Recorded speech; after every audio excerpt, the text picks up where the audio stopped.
Welcome underwater astronauts, my name is Jamison, and in this guide I'll be going over how to obtain and locate the still suit in Subnautica below zero. As is the usual on the channel, we will be starting at the base of this structure here that I like to call Iceberg Island. Those are the coordinates there in brackets for anyone who would like to use console commands. As for everybody else who would like to find this the normal way, start at your drop pod. Now your drop pod can spawn in one of three locations, so the distances will vary from 150 to about 350-400 meters, but the gist of it is just head north-northeast until you start seeing ice shelves, a landmass, and a bunch of penguins, and you'll eventually find Iceberg Island. And once here, we're going to hop in a sea truck. So once we are safely inside the cabin of our sea truck, we're going to want to proceed directly in between southeast and south, or about 1200 meters, before we will begin descending into a cave. Now, for this journey guys, you're going to need a few things. First off, sea truck with a depth module of at least Mark 1, because you will be going to depth. Afterburners, if you have them, are a good plus because they make the journey quicker. Now as for the gear your player will need, or your character I should say, take a scanner, a sea glide, at least an oxygen tank, any size will do, and preferably a rebreather if you have one. Because there's heaps of stuff to scan, explore, and you could get turned around once you're under there. But as a bare minimum, sea truck, depth module Mark 1, sea glide, and enough oxygen to retrieve the data box and back, but I advise taking the other gear because there's plenty of stuff to see. As for the hostiles, you only have to worry about the shark alligators here in the purple vented area, and maybe the pink leviathan that looks like a giant shrimp if you happen to cross paths with him, but you shouldn't.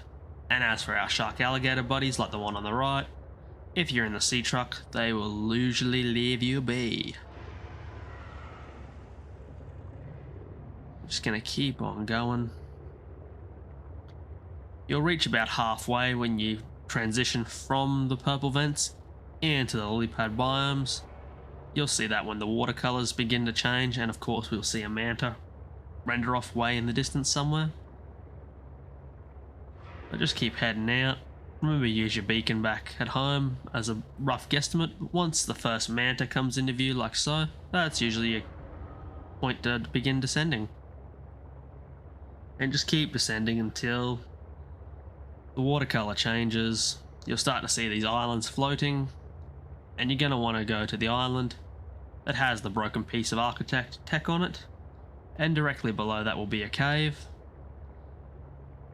Coincidentally, this cave will also lead us to Margaret Mader's base, so if you're having trouble getting there, it's a plus side, but you're going to head straight down almost to the bottom, then you're going to proceed to turn roughly west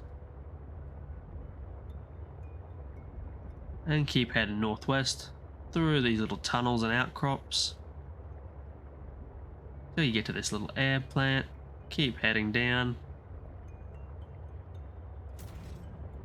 Don't crash your sea truck. Come down to this light stick here, turn left, you'll be facing south. You'll see Margaret Mader's base. Proceed to head all the way down this like purple thing here, this vent. Watercolor will change. Keep following this trench along. You're more in between west and southwest. And on this little ledge here, out the back of Margaret's base, there should be a data box. Warning, passing 100 meters. Oxygen efficiency decreased. And a few other things. And right here is our still suit from the original game, but it's called the water filtration suit in below zero. My bad. Old habits die hard. But that right there guys is how you get the water filtration suit. And now it's up to you to go exploring and looking at other things and scanning other things, and that's why I said to take the rest of the gear. With that being said, that's the end of the guide. So if you found this useful or enjoyable, please give us a thumbs up. If you didn't, by all means give us a thumbs down. And if you'd like to help myself and the channel out, please consider hitting that subscribe button and checking out some of my other content. I would greatly appreciate it. Once again, my name is Jamison, and I'll see you all in the next video. Bye for now.